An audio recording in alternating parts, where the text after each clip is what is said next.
లేకుండా బూతులు తింటూ మరి వాళ్ళు కొడుతూ ఇంట్లోంచి 4-5 సార్లు బయటికి వెళ్ళిపోవడం ఇలాగ అల్పపనులు చేస్తుండేవాడిని. అయితే 1995లో మా నాన్నగారికి హార్ట్ అటాక్ వచ్చింది. మాది విజయవాడలోని, మా స్వగ్రామం విజయవాడలోని మేము గోల్ సంచి వ్యాపారం చేసేవారు మా తాతయ్య గారు. అయితే ఆ వ్యాపారం మా నాన్నగారు చూసుకుంటూ ఉండేవారు. మా నాన్నగారికి 1995లో హార్ట్ అటాక్ వచ్చింది.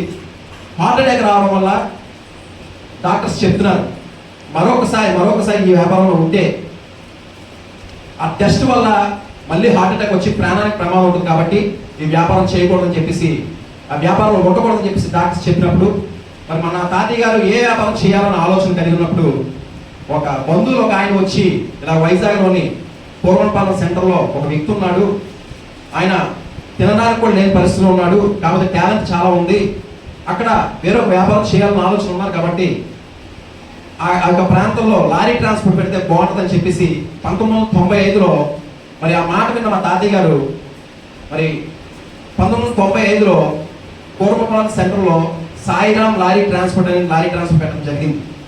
అయితే 2000 సంవత్సరంలో నేను 10th క్లాస్ రాశాను, నేను 10th క్లాస్ ఫెయిల్ అయిపోయాను. అయితే మా అమ్మగారు ఒక రోజంతా కోమాలో వెళ్ళిపోయారు. కోమాలో వెళ్ళిపోయిన తర్వాత మరి హాస్పిటల్ తీసుకెళ్ళే డాడీ గారు హాస్పిటల్ తీసుకెళ్ళిన తర్వాత టెస్ట్లన్నీ చేయించారు. టెస్ట్లన్నీ చేయించిన తర్వాత డాక్టర్స్ చెప్తున్నారు మరి మీ మిస్సెస్కి అర్జెంటుగా ఆపరేషన్ చేయాలి, ఆపరేషన్ చేస్తే ఒంట్లోనే ఏదో ఒక అవయవం చచ్చిపడిపోతుంది, లేకపోతే మనిషి చనిపోవచ్చు అని చెప్పారు. ఏంటి ప్రాబ్లం అంటే బ్రెయిన్లో బ్లడ్ క్లాట్ అయింది, కాబట్టి మీ మిస్సెస్కి ప్రాబ్లం ఉందని చెప్పినప్పుడు మా నాన్నగారు ఎక్కువ వేదన చెంది ఇంకా ఎక్కువ పూజలు చేయడం మొదలుపెట్టారు. ఇంకా ఎవరు ఎన్ని చెప్పినా సరే 2 సార్లు షిరిడి మొక్కుకొని షిరిడి తీసుకెళ్లారు, అక్కడికి వెళ్ళి గుండు గీయించారు. మా అమ్మగారు అలాగే తిరుపతికి వెళ్ళి గుండు గీయించారు, శ్రీశైలం శ్రీశైలం గుండు గీయించారు. అలాగే ఎవరు ఎన్ని చెప్పితే అన్ని పూజలు కూడా మా నాన్నగారు చేశారు, ఎక్కడా కూడా మా అమ్మగారు తగల. 2000 సంవత్సరంలోనే మా అమ్మగారికి 15,000 నుంచి 20,000 రూపాయల మందులు డబ్బులయ్యాయి. మరి ఎన్ని డాక్టర్స్ దగ్గర తీసుకెళ్ళినా, ఎంతమంది తీసుకెళ్ళి దగ్గర ఎక్కడ తీసుకెళ్ళినా సరే, ఎన్ని పూజలు చేసినా, ఏం చేసినా సరే తల్లి తగ్గలేదు. ఒకసారి ఒక ఫంక్షన్కి విజయవాడ వెళ్ళినప్పుడు మరి మా పిన్ని అప్పటికి మూడో పిన్ని అప్పటికి దేవుడు నమ్ముకున్నారు. మా నాన్నగారు చెప్తున్నారు, బావా మరి అనేకమైన గుళ్ళు తీసుకెళ్ళావు, అనేకమైన డాక్టర్ తీసుకెళ్ళావు, 10 లక్షల రూపాయలు దాకా ఖర్చు పెట్టావు, మరి అక్కడికి తగ్గలేదు, కాబట్టి ఒక్కసారి దేవుడు నమ్ముకో బావా, దేవుడు నమ్ముకుంటే దేవుడు కార్యం చేస్తాడు మరి అని చెప్పినప్పుడు మన తండ్రి ఒక మాట అన్నాడండి. ఏంటంటే నచ్చి దేవుడు కాదు, ఈ దేవుడి కోసం నా దగ్గర చెప్పగా ఈయన దరిద్ర దేవుడు, ఈ దరిద్ర నా దగ్గర చెప్పగానే గట్టిగా ఆ రోజు మరి నా పిన్ని అనేక సార్లు ఈ మాట చెప్పినప్పుడు ఆ మాట పెంచమని పెట్టారు. నిజమేనండి, ఆయన దరిద్రుడే, ధనవంతుడైన ఆయన దరిద్రుడే ఈ లోకానికి ఎందుకు వచ్చాడంటే నన్ను ధనవంతం చేయడానికి ఈ లోకానికి వచ్చాడు. దేవుడి స్తోత్రం, హల్లెలూయా. మరి ఎన్నిసార్లు చెప్పిన సమానంగా వినలేదు. మరి ఏదైతే మేము ఆదుకున్నామో ఆ పార్ట్నర్కి ఒక ఆలోచన వచ్చింది. ఏంటంటే నేను కష్టపడుతున్నాను, వీళ్ళు తింటున్నారు అని చెప్పేసి ఆయన మా ఆఫీస్ విడిచిపెట్టి వేరొక ఆఫీస్ పెట్టుకున్నారు. దానికి తండ్రి కన్నా ఎక్కువ చూస్తున్నాను అని చెప్పేసి మా డాడీ ఇంకా ఎక్కువ వేదన చెంది ఎక్కువ డ్రింక్ చేసేవారు. డ్రింక్ చేస్తుండగా మరి ఇలా చేస్తుండగా మరో ఫంక్షన్కి మళ్ళీ విజయవాడ మరొకసారి మళ్ళీ మా పిచ్చి చెప్తుంది, బావా దేవుని నమ్మకమని చెప్పట్లేదు, చర్చికి వెళ్ళమని చెప్పట్లేదు, ఒక్కసారి నీ హృదయంలో మరి నీకు ఎన్నుకున్న సమస్యలు తీసివేయమని, అక్కకున్న సమస్యలు తీసివేయను, ఒక్కసారి నీ హృదయం అనుకో బావా చాలు. మరి నేను చర్చికి రమ్మట్లేదు, మరి దేవుడి మందిరాన్ని రమ్మట్లేదు, కానీ ఒక్కసారి మనసులో అనుకోని చెప్పినప్పుడు ఆ రాత్రి మా నాన్నగారు మోకాలేసి ప్రార్థన చేశారు. యేసయ్యా నువ్వే నిజమైన దేవుడు అని నా మరద అనేక మాట చెప్పింది, మరి ఆ మాట నేను పెరచోటు పెట్టాను, నువ్వే నిజమైన దేవుడు అయితే నా ఒంట్లో ఉన్న సమస్యను తీసివేయి, నా భార్య ఉన్న సమస్యను తీసివేయి ప్రభా, నీ కొరకు నేను జీవిస్తాను ప్రభా అని చెప్పినప్పుడు మరి దేవుడు మహాకృపను బట్టి ఆ రాత్రి మా నాన్నగారు దేవుడు స్వస్థపరిచాడు. దేవుడు స్తోత్రం, హల్లెలూయా. జరిగిన తర్వాత కొన్ని రోజుల తర్వాత 6 నెలలకి మా నాన్నగారు బైబిల్ చదవడం మొదలుపెట్టారు. బైబిల్లో సత్యాన్ని గ్రహించిన తర్వాత చదువుతుండగా రక్షణ పొందాలని ఒక ఆలోచన వచ్చి మరి బాప్తిస్మం తీసుకున్నారు. బాప్తిస్మం తీసుకున్న 6 నెలలకి మా నాన్నగారు చనిపోయారు. చనిపోయిన తర్వాత చాలా మంది ఏమన్నారంటే, ఈ దేవుడు నమ్ముకున్నావు కాబట్టే నీ భర్త చనిపోయాడు, ఈ దేవుడు నమ్ముకున్నా కాబట్టే నీకు గతి పట్టింది, ఈ దేవుడు నమ్ముకున్నా కాబట్టే నీకు ఈ పరిస్థితి వచ్చింది అని చెప్పేసి మా బంధువులందరూ నా తల్లితో అంటున్నప్పుడు నా తల్లి మాట చెప్పిందండి. ఏంటంటే నా భర్త ఒక మార్గాన్ని చూపించాడు, ఆ యేసు మార్గం మేము మార్గంలోనే ఉంటాం కానీ మేము వెనక్కి తిరిగి చూసేది లేదని గట్టిగా చెప్పింది దేవుడి స్తోత్రం. హల్లెలూయా. మరి మేము వైజాగ్లో ఉన్నాం. మా నాన్నగారు చనిపోయారని చెప్పని మేము అక్కడికి వెళ్ళాం. అక్కడికి వెళ్ళిన తర్వాత అప్పటికి కూడా మాకు 3 లక్షల రూపాయలు అప్పు ఉంది. మన పెద్దలందరూ కూర్చున్నారు, నన్ను అడుగుతున్నారు, ఏ డ్రెస్ ఏం చేద్దాం అనుకుంటున్నాం అని చెప్పి. లేదు, మేము అక్కడే వైజాగ్లో ఉండిపోతాం అన్నాం. అంటే అప్పుడు నాకు 2 దానంతో వచ్చాయి. ఒకటి, వ్యాపారం విడిచిపెట్టి 3 లక్షల రూపాయలు ఐపీ పెట్టేసి విజయవాడ వెళ్ళిపోవాలి. 2, ఇక్కడే ఉండాలి, ఆఫీస్లో అప్పులన్నీ తీర్చి వ్యాపారం నేర్చుకొని అప్పులన్నీ తీర్చాలి. అయితే అప్పుడు దేవుడు నాతో మాట్లాడిన మాట ఏంటంటే, నువ్వు ఇక్కడే ఉండు, నేను ఆశీర్దిస్తాను, నేను దీవిస్తాను, నేను బలపరుస్తాను అని ఆ మాట నాకు విన్నప్పుడు, ఆ మాట విన్నాను కాబట్టి, ఆ స్వరం విన్నాను కాబట్టి దేవుడు నాకు ఒక ఉన్నత స్థితి దేవుడు నాకు అనిపించాడు. దేవుడి స్తోత్రం. హల్లెలూయా. అప్పుడు అంటున్నారు, అందరూ హేళన చేస్తున్నారు, నువ్వెప్పుడు వ్యాపారం నేర్చుకుంటావు, నువ్వెప్పుడు నీ కుటుంబాన్ని పోషిస్తావు, నువ్వెప్పుడు ఇవన్నీ ఈ కుటుంబాన్ని అంతా ఇచ్చేసుకుంటావు అని చెప్పేసి నన్ను హేళన చేశారు. ఎందుకంటే నేను అప్పటికే 10th క్లాస్ ఫెయిల్ అయిపోయాను.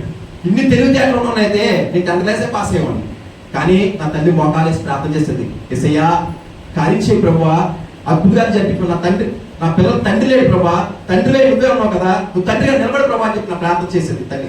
అయితే అప్పుడు నేను అన్నా, అప్పుడు దేవుడు మహాకృప బట్టి తక్కువ సమయంలోనే దేవుడు నాకు జ్ఞానం ఇచ్చి, మరి నన్ను కన్న నా తండ్రి నా చేయి విడిచిపెట్టిన, నన్ను సృష్టించిన నా దేవుడు నా చేయి విడిచిపెట్టలేదు. దేవుడు స్తోత్రం. హల్లెలూయా.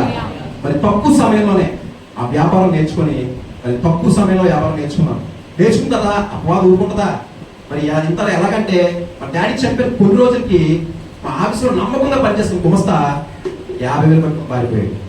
అది సెట్ చేసుకుని కొన్ని రోజులకి మా ఆఫీసులో డ్రైవర్ నడుపుకున్నారు. అది సెట్ చేసిన కొన్ని రోజులకి 20 లక్షలు దారిపోయింది. నిజంగా అంటే మాటకైతే చెప్తున్నాను కానీ, ఒక్కొక్క సమస్య వచ్చినప్పుడు నా హృదయం పిలిపించేది. నాకు నా వాళ్ళు ఎవరు ఆదుకునే ఉంటారు, ఎవరు కూడా ఏదైనా ఫోన్ చేస్తే నీ బతుకుతా నాకు పక్కన రానివాడు. కానీ నా దేవుడు మాత్రం తండ్రిగా నా పక్కన ఉండి ఒంటరితనంగా నేను ఫీల్ అయినప్పుడు, నువ్వు ఒంటరివాడు కాదు, నేను తోడున్నానని చెప్పేసి నా పక్క నుండి నాకు ధైర్యం ఇచ్చి నన్ను నడిపించాడండి. దేవుడి స్తోత్రం. హల్లెలూయా. మరి 6 నెలల వరకు కూడా అప్పులు ఎవరు కూడా ఏమీ అవ్వలేదండి. 6 నెలల నుంచి స్టార్ట్ చేశారు. మరి ఏంటంటే మేము ఎలాంటి పరిస్థితిలో వెళ్ళామంటే, రూపాయికి 3 అటుకులు కొనుక్కొని 10 రోజులు నేను పట్టాను. ఒక గ్లాస్ మంచిది తాగి నా కడుపు నింపుకున్న రోజు నేను పట్టాను. అయితే నా తల్లి మాత్రం మోకాలేసి ప్రార్థన చేసేది, యేసయ్యా ఇగో అనేక మంది ఏమన్నారంటే, నువ్వు దేవుడు కాదన్నారు, నిన్ను నమ్ముకున్నావు కాబట్టి భర్త చనిపోయాడు, నీ గతి పట్టింది అని చెప్పేసి ఎంతమంది అన్నా సరే, నువ్వే నిజమైన దేవుడు అని నీ పాదాల దగ్గర కూర్చో అడుగుతున్నావు బాబా అని చెప్పేసి నా తల్లి ప్రార్థన చేసుకుంటేదండి. ప్రార్థన చేస్తున్నప్పుడు 2005 డిసెంబర్ 25న మరి అప్పుడు అందరూ ఏం చేస్తారంటే, మా ఆఫీస్ తాళం వేస్తారు, డబ్బులు కట్టట్లేదని. ఇది తెలుసుకున్న లారీ ఓనర్లు ఒక 5 లారీలు లోడింగ్ పెట్టా. ఒక్కొక్క లారీ 10 లక్షల రూపాయలు సరుకు, మొత్తం 50 లక్షలు. ఈ 1,00,000 వాళ్ళకి నేను అప్పటికి 1,00,000 రూపాయలు ఇవ్వాలి. ఈ 1,00,000 రూపాయలు ఇస్తేనే ఈ లారీలన్నీ వదులుతో చెప్పేసి లారీలు ఆపేసి మరి ఆఫీస్ తాళాలు వేసేసారు. మరి వాళ్ళందరూ లారీ ఓనర్లు వైజాగ్ వచ్చేసారు, తాళాలు వేసి ఆఫీస్ మొత్తం హ్యాండ్ చేసుకుందాం అనుకున్నారు. పోలీస్ కేసు పెట్టేశారు. మేము ఎక్కడున్నామో తెలియక 5 రోజులు ఎక్కడో పారిపోయి వరకు మా అమ్మ తల్లి ప్రార్థన చేస్తుంది, ఇంకా వదలట్లేదు, ప్రార్థన చేస్తుంది. అందరికీ ఫోన్ చేసింది, నా అన్న వాళ్ళందరికీ ఫోన్ చేసింది. కానీ ఎవ్వరూ కూడా మీ బతులు మీరు బతకండి, మేము పరిస్థితిలో ఉన్నాం, ఆఫీస్ తాళాలు వేసారు, మరి నాకు ఇక్కడ ఎవరూ లేరు, మీరే దిక్కని చెప్పి అందరికి ఫోన్ చేస్తే ఎవ్వరూ ప్రతి ఒక్కరు కూడా ఏం చెప్పారంటే, మీ బతులు మీరు బతకండి, మీరు సత్య సావడం కానీ మమ్మల్ని మాకు ఫోన్ చేయదని చెప్పేసి నా అన్న వాళ్ళందరూ కూడా అన్నప్పుడు నా తల్లి మోకాలేసి ప్రార్థన చేస్తుంది, యేసయ్యా నాకు సహాయం దయచేయి ప్రభు అని చెప్పేసి ఆకాశం వైపు కళ్ళెత్తి మరి 2 చేతులు ఎత్తి ప్రార్థన చేస్తుంటే నేను అన్నాను, చీ ఇంకా దేవుడు అంటావేంటి నువ్వు, చీ దేవుడు కాదే, ఈ దేవుడు అక్కడ మనకి గట్టి పట్టింది, ఇంకా దేవుడు ప్రార్థన చేస్తావేంటంటే అంతలో మాట్లాడండి శివ మాటమంతరా ఆవగంత విశ్వాసం ఉంటే దేవుడు కార్యం చేస్తాడరా. ఆ ఆవగంత విశ్వాసం ఉంచుకోవాలి, ఆ మాటమంతరా మనం నిజమైన దేవుడు నమ్ముకున్నామంటే ఎక్కడో హృదయంలో ఒక ఆవగంత విశ్వాసం నాకు, ఆ ఆవగంత విశ్వాసమే నాకు ఉన్నత దేవుడు అనిపించాడు. దేవుడు హల్లెలూయా. మరి ప్రార్థన చేస్తుంది. 121 కీర్తన 1-2 వచనాల్లో, కొండల తట్టు నాకు కవిలెత్తి చూచాను, నాకు సహాయం ఎక్కడి నుంచి వచ్చును, యెహోవా వల్లనే కలుగును, ఆయనే ఈ భూమి ఆకాశాన్ని కలిగించాను, ఆయన ఈ భూమి ఆకాశం సృజించాను అని ఆ మాట రాస్తుందండి. నా తండ్రి చేతులెత్తి 2 చేతులు పెట్టి ప్రార్థన చేస్తుంటే మరి ఒక వ్యక్తి ఈ ప్రార్థనకి ఒక వ్యక్తి ప్రేరేపించబడి మా యొక్క 3 లక్షల రూపాయలు అప్పుకి ఇచ్చాడండి దేవుడి స్తోత్రం. హల్లెలూయా. మరి ఎవరండి ఎవరు? మరి నా తల్లి ప్రార్థన చేసింది, మరి పూజ చేసింది, మరి ఎవరు కాపాడారు? నా అమ్మ వంటలు కాపాడారా? మరి మా అమ్మ చేసిన పూజలు కాపాడయ్యా? మా అమ్మ మొక్కులు కాపాడయ్యా అంటే మమ్మల్ని సృష్టించిన దేవుడు మమ్మల్ని ఆదుకున్నాడు, రక్షించాడు. నా తల్లి కన్నీటికి కనికరించి మాకు సహాయం చేశాడండి దేవుడి స్తోత్రం. హల్లెలూయా.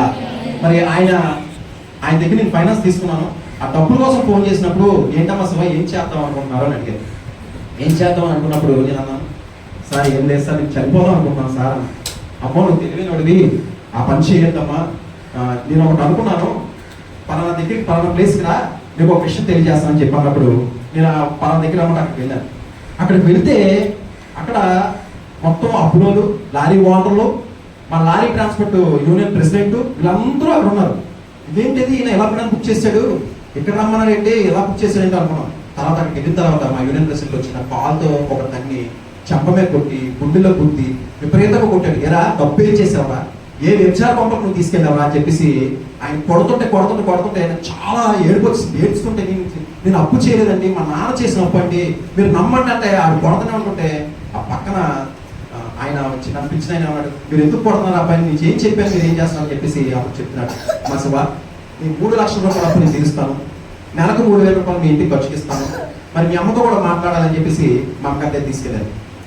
మా అమ్మగారి దగ్గర తీసుకెళ్ళిన తర్వాత అక్కడికి వెళ్ళిన తర్వాత ఇదే విషయం తెలియజేశారు. అమ్మ 3 లక్షల రూపాయలు అప్పు తెచ్చి మరి 3,000 రూపాయలు మీ ఇంటి ఖర్చులకి ఇచ్చి, అంతేకాదు ఖర్చులకి ఇచ్చిన మిగిలిన డబ్బుల్ని ఈ యొక్క బాకీలో నేను జమ చేసుకుంటానని చెప్పాను.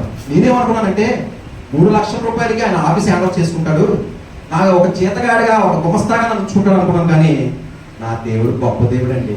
ఆయన ఏం చేశారంటే ఆయన ప్రేరేపించబడి నాకు పార్ట్నర్షిప్ ఇచ్చారండి దేవుడి స్తోత్రం. హల్లెలూయా. మరి అని తర్వాత మా అమ్మకి అప్పటికి కూడా 15,000 నుంచి 20,000 మందులు డబ్బులు అవి. అంటే మా నాన్నగారు చనిపోయిన తర్వాత ఈ డబ్బులకి అంటే డబ్బులు ఉంటే తినడానికి లేవు కాబట్టి మా అమ్మ మోకాలి ప్రార్థన చేసేది, ఎస్ఐయా నన్ను స్వస్థపరచు ప్రభువా, నన్ను కార్యం చేయబోని చెప్పినప్పుడు మనం ఒక డాక్టర్ స్వస్థపరచలేదు, ఒక మందులు స్వస్థపరచలేదు, ఒక వ్యక్తి స్వస్థపరచలేదు అని నా తల్లి యొక్క విశ్వాసంతో ప్రార్థన చేసినప్పుడు నా తల్లిని దేవుడు స్వస్థపరచలేదు. దేవుడు స్తోత్రం. హల్లెలూయా. మరి 15,000 నుంచి 20,000 మందులు అవుతాయి అనుకుంటూ మా అమ్మ ఖర్చులు డబ్బులు అడుగుతుంది. సార్ నాకు మందులు డబ్బులు అవుతాయి సార్, డబ్బులు కావాలి సార్ అని అడిగితే ఎంతమ్మా 500 సరిపోతాయా అంతే.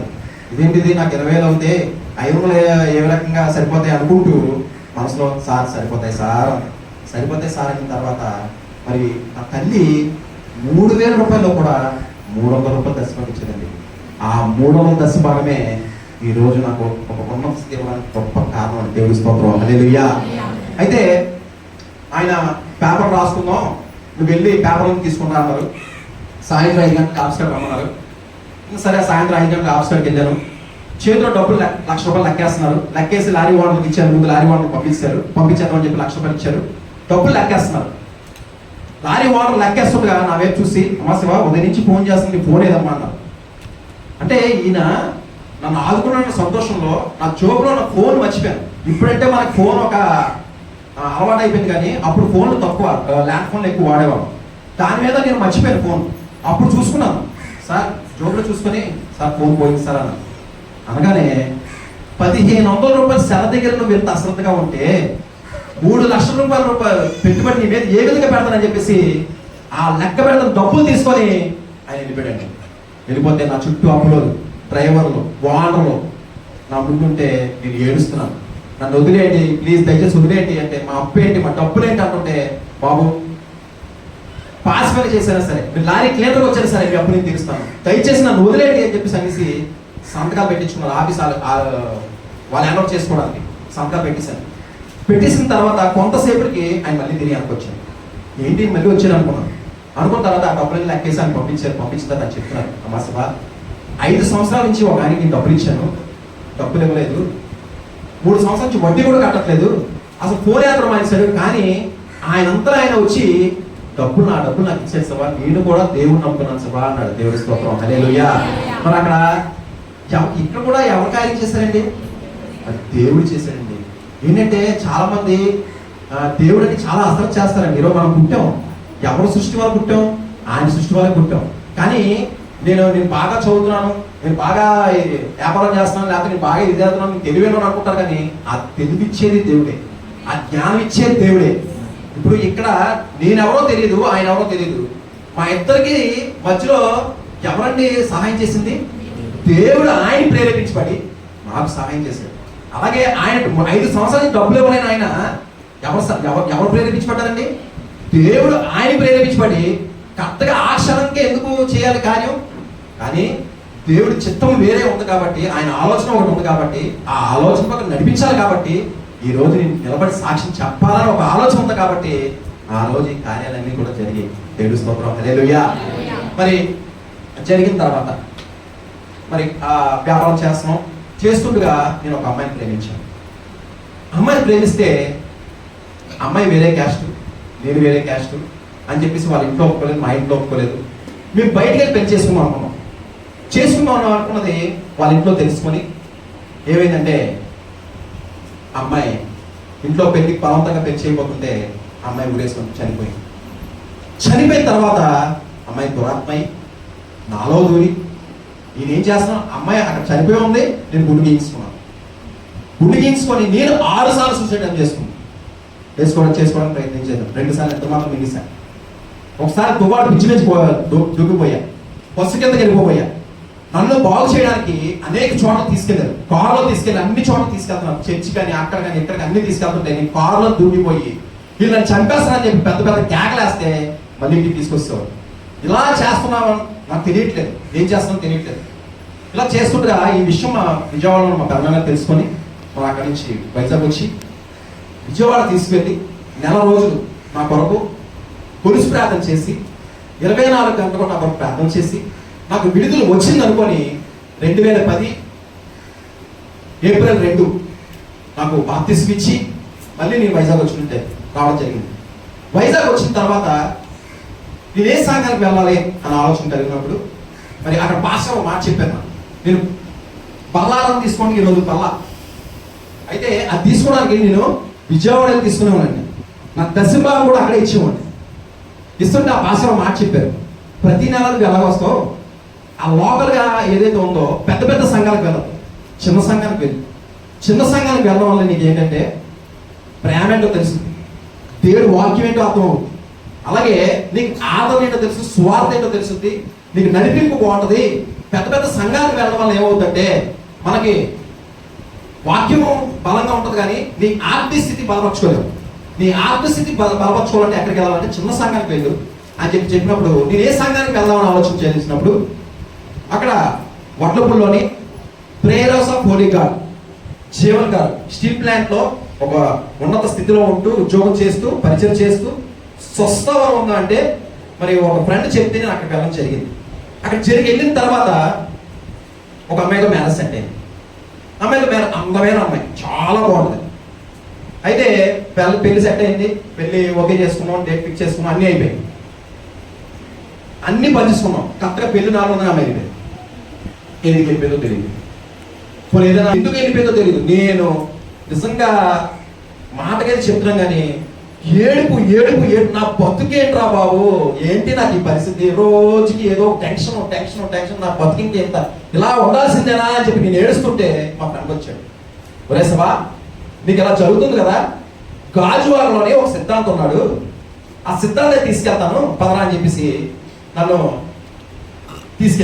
తీసుకెళ్ళి నా జాతకం అంతా చూశాడు. చూసిన తర్వాత నాకు చెప్పిన మాట ఏంటంటే, బాబు నీకు పెళ్లి దోషం ఉంది, ఈ దోషం పోవాలంటే 41 రోజు ఒక 12 మంది పంతులతో పూజలు చేసి లాస్ట్ రోజు ఒక అరటిచెట్టుతో పెళ్లి చేయాలి. అరటిచెట్టుతో పెళ్లి చేసిన తర్వాత నీకు ఈ దోషం పోతుంది, ఆ తర్వాతే నీకు పెళ్లి అవుతుంది బాబు అన్నాడు. ఇవన్నీ నేను సార్ ఇది ఎంత అవుతుంది సార్ అన్న, ఎంతమ్మా 50,000 అవుతామా అన్నాడు. ఈ 50,000 అనేసరికి నాకు ఒక అప్పుడు దేవుడు నమ్ముకున్నాను చెప్పరా. అప్పుడు ఏమన్నానంటే అప్పుడు గుర్తొచ్చాడు దేవుడు, సార్ నేను దేవుడు నమ్ముకున్నాను సార్ అన్నాను. అనగానే ఆయన నోటంలో వచ్చి మాట కంటే పో బయటికి, నువ్వు ఇక్కడ ఉండగా అన్నాడు. అదేంటి సార్ అంటే, నువ్వు మేమేం చెప్పినా వినవు, మీ పాస్టర్ గారు ఏం చెప్తే అదే చెయ్యి, నువ్వు బయటికి పో అన్నాడు. కాదు సార్ ఇంకో మార్గం ఏముందంట, బాబు వచ్చావు కాబట్టి ఏదో ఒక పిచ్చి ఉంగరం ఇచ్చేస్తాను, ఉంగరం చేతి పెట్టేస్తాను, ఉంగరం పెట్టేసుకొని నువ్వు బయటకు పోనాడు. సరే బయటకు వచ్చాను. వచ్చిన తర్వాత మరి అప్పటి నుంచి కూడా ఈ వేదన ఎక్కువైపోయింది తెలిసేగి, ఈ పెళ్లి క్యాన్సిల్ అవ్వడం ఇవన్నీ జరిగిన తర్వాత మా భాష తెలుసుకొని నన్ను ప్రేమించడం మొదలుపెట్టారండి. అంటే అప్పటి నుంచి నాకు దగ్గరగా తీసుకోవడం మొదలుపెట్టారు. ఆ దగ్గరగా వెళ్ళిన తర్వాత ఆయన ప్రార్థన చేయడం మొదలుపెట్టారు. ప్రార్థన చేస్తూ పరిచర్య ఏంటో సువార్త ఏంటో అప్పుడే మా సంఘం కడుతున్నప్పుడు మరి నేను వాటరింగ్ అంతా కూడా నేనే కమిట్మెంట్ తీసుకొని ఆ వాటరింగ్ అంతా చేయడం, నా సేవలు పక్కనే పిలిస్తే ఎంత పని ఉన్నా సరే ఆ టైంలో కూడా నేను ఎంత పని ఉన్నా సరే పక్కన పెట్టి నా సేవలు ఫోన్ చేయగానే వెళ్ళిపోయి ఇలా పరిచయం చేస్తుండగా 3 రోజుల ఉపవాస కొడుకుని పెట్టారు. 3 రోజుల ఉపవాస కొడుకు ఒక పాస్టర్ పిలిచారు. ఒక పాస్టర్ పిలిచినప్పుడు ఆ పాస్టర్ ఆ 3 రోజులు మా సంఘంలో వాకింగ్ చెప్తుండగా ఆ పరిచయం అంతా ఆయన యొక్క విషయాలన్నీ కూడా నేనే చూసుకుంటాను. చూసుకుంటే పరిచయం చేసి కుర్రోడు ఎవరో చక్కగా పరిచయం చేస్తున్నాడని చెప్పి అంటే మన సంఘం విశ్వాసే, ఏమైనా సంబంధం ఉంటే చూడండి అని చెప్పి అన్నప్పుడు ఒక సంబంధం ఉంటే చూస్తానన్నారు. అయితే సామెతలు 31వ అధ్యాయం 10వ వచనంలో గుణవంతరాలైన భార్య దొరుకుట అరుదు, అది ముత్యం కన్నా అమూల్యమైందంటే ఆ వాక్యం తెలిసింది, అలా రాసింది. కానీ అలాంటి గుణవంతరాల భార్య నాకు దేవుడు అనుగ్రహించాడండి. నాకు సహకారిగా, నా బైబిల్ గురువు అని చెప్పుకుంటాను, నా బైబిల్ గురువుగా నాకు సహకారిగా మరి నేను ఏది చెప్తున్నా సరే, ఏది నేను నడిచేటప్పుడు సాక్ష్యం చెప్తున్నప్పుడు కూడా నాకు చాలా కొన్ని ఏంటంటే ఇలా ఉండాలని చెప్పేసి చెప్పే భార్య నాకు దేవుడు అనుగ్రహించాడండి. ఎందుకంటే నేను ఎక్కడ సాక్ష్యానికి వెళ్ళినా 3.5 తులాల బంగారం, 4 ఉంగరాలు ఇవన్నీ వేసుకొని వెళ్ళేవాడిని. అయితే నా భార్య హెచ్చరించింది, నువ్వు చేస్తుంది ఏంటి, నువ్వు నిన్ను చూపించుకోవడానికి వెళ్తున్నావా, నీ సాక్షి చెప్పడానికి వెళ్తున్నావా అని చెప్పేసి అంటే నువ్వు చెప్పేది అనేవాడిని. కానీ వాక్యం దేవుడు నాతో మాట్లాడిన తర్వాత ఇప్పుడు 3 సాక్ష్యాలు నుంచి అనుకుంటా బంగారం కానీ ఏవి కూడా వేసుకోవట్లేదు. ఎందుకంటే మనం ఆయన కన్నా ఎవరిని ప్రేమించుకోవడం వాక్యం ద్వారా నేను నేర్చుకున్నాను, తెలుసుకున్న తర్వాత నేను చాలా మంది చెప్తాను నెక్స్ట్. అయితే పెళ్లి సంబంధం ఓకే చేసుకున్నాం, పెళ్లి దగ్గర పడుతుంది. నేను అప్పటి వరకు సేవకులు దగ్గరగా ఉండేవాడిని, దూరంగా వెళ్ళిపోతుండేవాడిని. పెళ్లి దగ్గర పడిపోతుంది, జ్వరం వచ్చేది, తలనొప్పి వచ్చేది, చనిపోవాలని ఆలోచన వచ్చేది.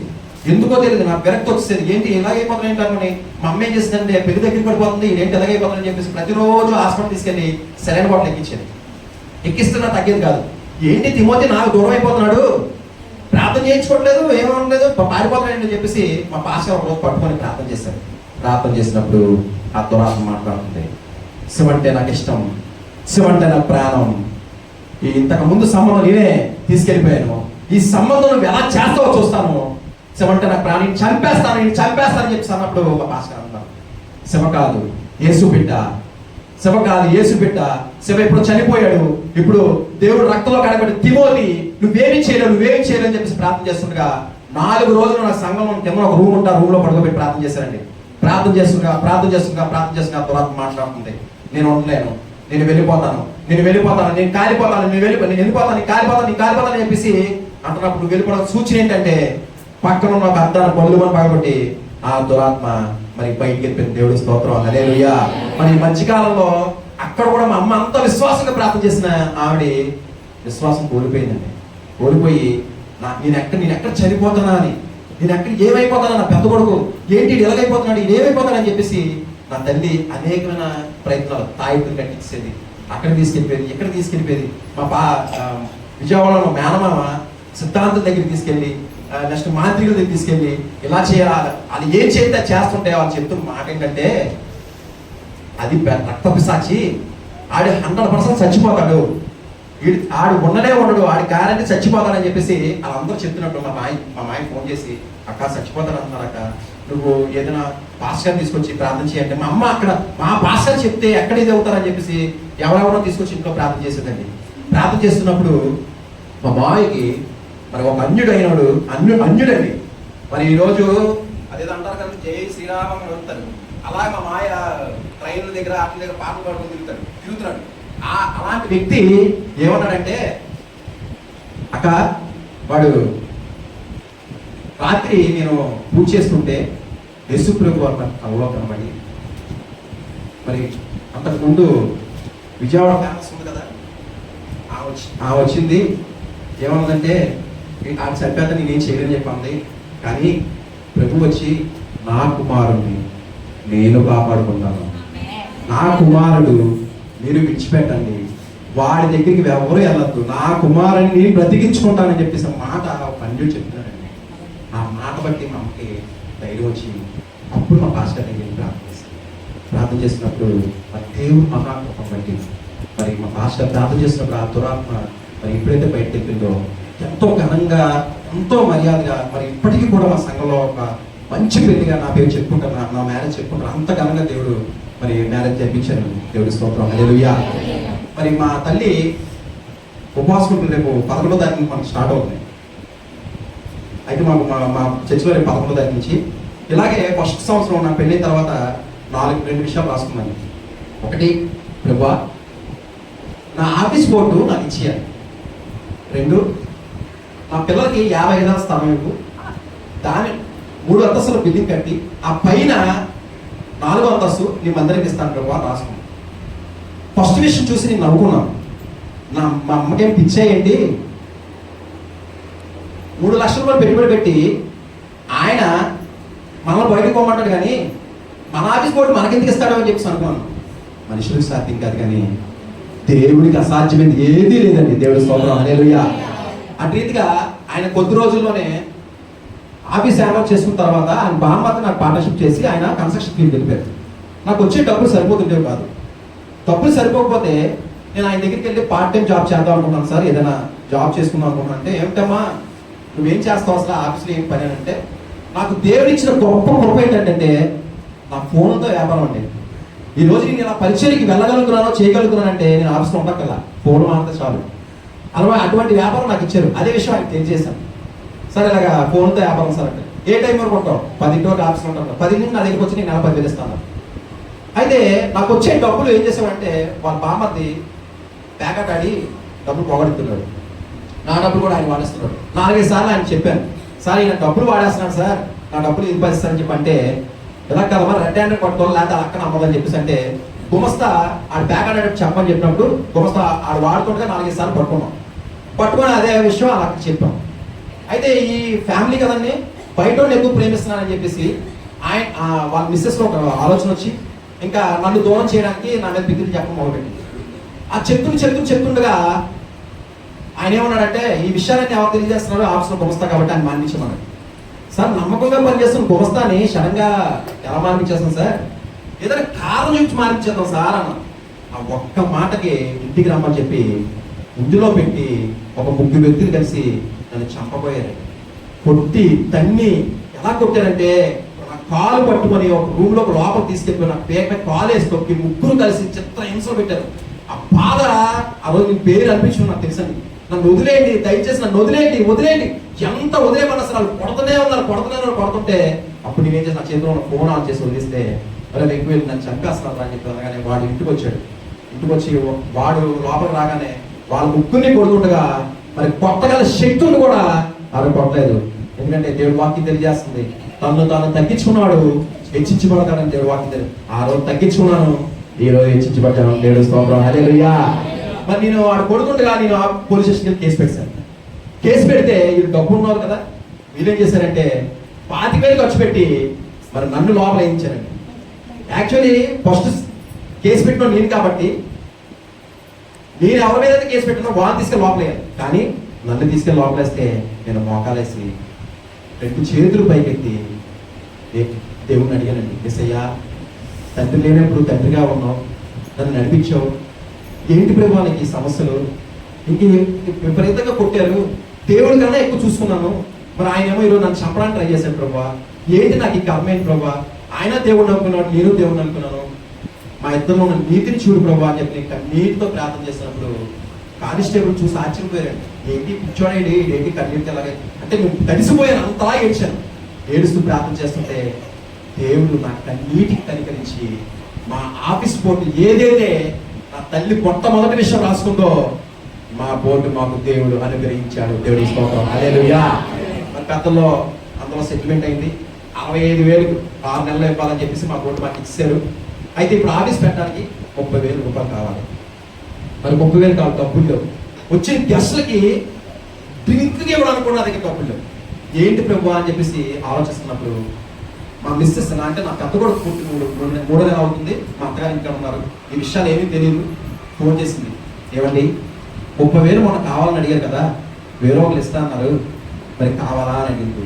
ఏసయ్యా, పిండము రూపింపబడకముందే మనం ఏమేమి ఉన్నామో ఆయనకి ఎదుగు కాబట్టి నా అవసరం ఏంటో నా తలంతులోకి రాకమునిపే నా అవసరం ఏంటో నీకు తెలిసిపోవా, ఈ విధంగా నాకు సహాయం చేసావా అని చెప్పేసి దేవుడికి వందనాలు చెల్లించాలని దేవుడి స్తోత్రం. హల్లెలూయా.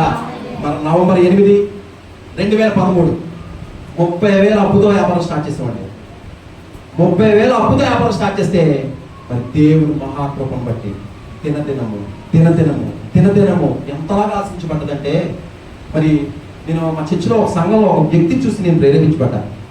ఆయన రూపాయితో సహా దశభాగిస్తుంటే నేను ఈయనకన్నా ఎక్కువ ఇవ్వాలని చెప్పి అనుకునేవాడిని. నేను ఎప్పుడైతే ఆయన ఎక్కువ ఇవ్వాలన్నప్పుడు దేవుడు నన్ను ఆశ్రదించలేదండి.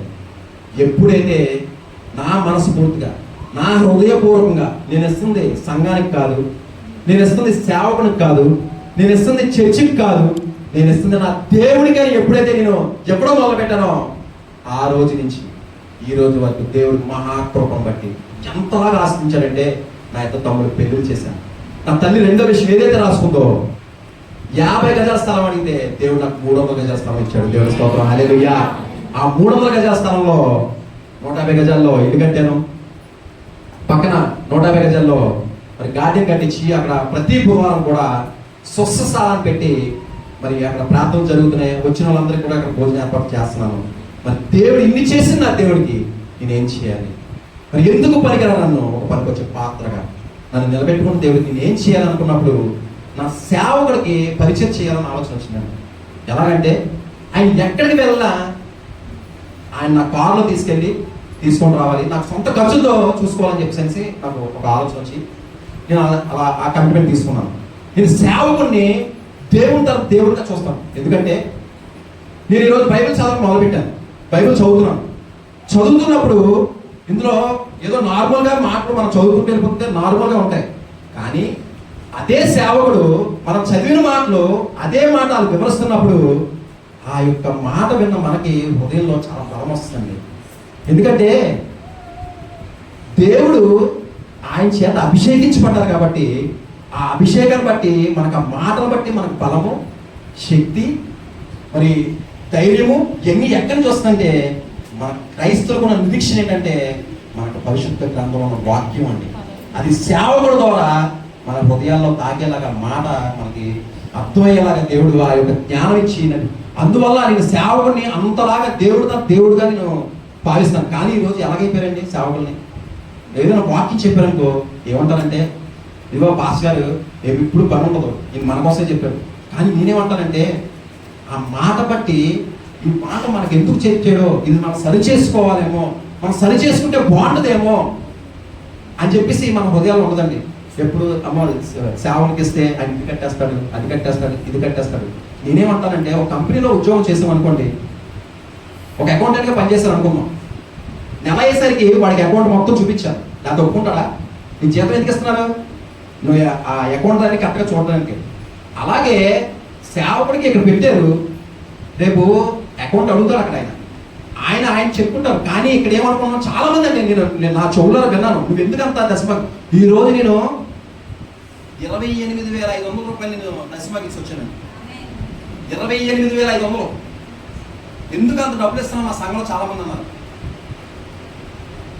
నేను ఇస్తున్నది దాని దేవుడికి. అలా అయితే నన్ను ఎందుకంటే ఆశ్రయించాలి? ఎంతమంది ఉన్నారు, ఎంతోమంది ఉన్నారు లోపల. చిన్న తండ్రి చనిపోయినప్పుడు నన్ను ఎందుకు ఆదుకోవాలి దేవుడు? ఆ విధంగా నా గంట గొప్పలో నా జీవితం మార్చిన దేవుడికి నేను ఇస్తుంది నా దేవుడికి, సంఘానికి కాదు. నేను నా దేవుడికి ఇస్తున్నాను నా మనస్ఫూర్తిగా. దేవుడు మనం ఇచ్చేటప్పుడు సొడుగుతే వద్దండి దయచేసి. ఎందుకు చెప్పనా? ఇచ్చేటప్పుడు నీ హృదయాన్ని చూస్తాను దేవుడు. నువ్వు వేసుకున్న వైట్ షర్ట్ కానీ, నువ్వు తిరిగే కారు కానీ, నువ్వు ఉంటే ఇల్లు కానీ దేవుడు చూడటం, నీ హృదయాన్ని చూస్తాను. నా హృదయపూర్వకంగా నేను ఆయనకన్నా ఎక్కువ ఇవ్వాలని ఇచ్చినప్పుడు నా దేవుడు ఆశ్రయించలా.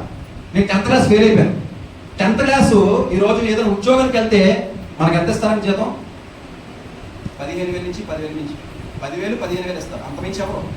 ఇంకా అయితే ఇంకొక 2,000 ఎక్స్ట్రా ఇస్తారు. ఈరోజు నేను సంపాదిస్తుంది రోజుకి 10,000 రూపాయలు. అది ఎవరిచ్చాడండి? దేవుడు ఇచ్చాడు. ఎందుకంటే మనం విశ్వసించాలి. దేవుడి మీద పూర్తిగా మనం ఆనుకున్నప్పుడే ఈ కార్యం జరుగుతుంది. కానీ మనం ఏంటి అవిశ్వాసంతో ముందుకి వెనక్కి ఉంటాం. కాబట్టి మన యొక్క అంటే ఎందుకంటే అండి, పిల్లి తన పిల్లలు పట్టుకొని తన నడుచుంది. కోతి పిల్ల తన తల్లిని పట్టుకొని నడుచుంది. అలాగే దేవుడు మనం పట్టుకొని నడిచేంత వరకు మనం నడుస్తాం. మనం పట్టుకొని దేవుడు నడిచే టైంలో మనం దేవుడిని విడిచిపెడేస్తాం. ఈ కర్మ వచ్చింది, కష్టం వచ్చింది అని చెప్పేసి. వాస్తవానికి కష్టము అంటారు. నాకు దేవుడు చేసిన మేరే చెప్పనా? ఇన్ని శ్రమంలో నాకు మేలు చేసింది చెప్పనా? ఒక అమ్మాయిని ప్రేమించాను. అమ్మాయి చనిపోలేదండి, చంపేశారు. ఎందుకంటే అమ్మాయి పేరు మీద 2 ఇల్లులు రాసి ఉన్నాయి. 20 లక్షల అమ్మాయి పేరు బ్యాంకులో ఉన్నాయి. ఆ విషయం నాకు తర్వాత తెలిసింది. ఏంటంటే ఆ అన్నయ్య వాళ్ళ బావగారు అంటే వాళ్ళ అక్క ఆయన అప్పులు పాలైపోయాడు. ఈ పిల్లకి పెళ్లి చేస్తే ఎక్కడ ఇవన్నీ ఇదంతా దీన్ని చెందుద్దేమని చెప్పేసి ఆ పిల్లకి వచ్చిన సంబంధాలన్నీ చెడగొట్టేశారు. ఇంకొక విషయం ఏంటంటే వాళ్ళ తల్లిదండ్రులు ఆస్తి కోసం సొంత తల్లిదండ్రులు చంపేశారు. ఒకవేళ నేను పెళ్లి చేసుకుంటే అయితే అమ్మాయిని చంపేసి నన్ను జైల్లో తోసేస్తాను, లేకపోతే తల్లిదండ్రులను చంపేశారు. నేను ఒక లెక్క, అలా నన్ను చంపేస్తాను. మరి ఇక్కడ దేవుడు నాకు శ్రమ పెట్టాడా, మేలు చేశాడా? నేను చనిపోవాల్సింది. అక్కడ ఏమైందంటే దేవుడు అక్కడ వేరేగా చేసి నన్ను బ్రతికించాడు. ఎందుకంటే నేను ప్రేమించిన అమ్మాయి నన్ను చంపడానికి చూసింది. నన్ను ప్రేమించిన నా దేవుడు నన్ను సజీవంగా రక్షించాడు. దేవుడి స్తోత్రం. రెండోది, పెళ్లి 4 వందలకి వెళ్ళిపోయింది. ఎందుకు వెళ్ళిపోయిందో తెలియదు, ఎవరికీ తెలియదు. రీసెంట్గా తెలిసిన విషయం ఏంటంటే అమ్మాయికి ఎయిడ్స్ వచ్చి చచ్చిపోయింది. మరి ఈ విషయం కూడా దేవుడు ఏం చేశాడు నాకు? ఒకవేళ నేను అమ్మాయి పెళ్లి చేసుకుంటే నేనేమని, నాకు కూడా ఆ వ్యాధి కలిగి నేను చనిపోవాలి. ఇక్కడ కూడా దేవుడు ఏం చేశాడంటే కార్యం చేశాడు. ఈ 2 విషయాల్లో మేము విశ్వాసంతో ప్రార్థన చేయలేదండి. ఎంత జరిగిన మా అమ్మకి ఇంకా ముహూర్తాలని ఇదే అపనమ్మకం. ఆ నమ్మకంతో ఉంది కాబట్టి ఈ యొక్క విషయాల్లో కూడా దేవుడు తప్పించాడు. అంతేకాదు ఆయన కుమారుని కాబట్టి నన్ను నిలబెట్టుకొని ఒక సాక్ష్యాన్ని నిలబెట్టాలని ఆయన ఒక ఆలోచన ఉంది కాబట్టి నేను తప్పించుకున్నాను. దేవుడి స్తోత్రం. హల్లెలూయా. మా పార్ట్నర్ ఎందుకు విడిచిపెట్టాడు ఆయన? ఆయనతో పాటు నేను ఉంటే నేను ఎప్పటికీ కూడా ఆయనకి ఒక బానిసలా పనిచేయాలి. నా స్వతంత్రంగా నేను బతకడానికి అవ్వదు. ఎందుకంటే ఆయన ఏం ఫోన్ చేస్తే ఆయన దగ్గరికి వెళ్ళాలి, చర్చికి వెళ్ళాలని చర్చికి వెళ్ళడం మానేసి అక్కడ ఆయన దగ్గర ఉండేవాడిని. దేవుడి కన్నా దేవుడు ఎక్కువగా చూసేవాడిని. మరి అక్కడ దేవుడు ఎందుకు విడిచిపెట్టాడంటే నన్ను ఒక ఉన్నత స్థితి ఇచ్చి, నాకు ఒక ఉన్నత స్థానం ఇచ్చి, ఆ స్థానాన్ని బట్టి నన్ను ఆస్వాదించాలని, ఆయన పని కొరకు నేను నిలబడాలని ఆయన ఒక ఆలోచన ఉంది. కాబట్టి ఆ ఆలోచన ప్రకారం అంటే మీరు అనొచ్చు, అంటే మమ్మల్ని మా మీద ఆలోచన ఉంటుందండి, మనం గ్రహించాలి. ఎందుకంటే చెప్తున్నాం కదండి, ఒక శ్రమ వచ్చినప్పుడు తక్కువనే దేవుడు మనం ఏమంటే దేవుడు లేడు అని అంటాం. నేను అనేక సార్లు అన్నాను. కానీ ఈరోజు దేవుడే నా జీవితం అయిపోయాడండి.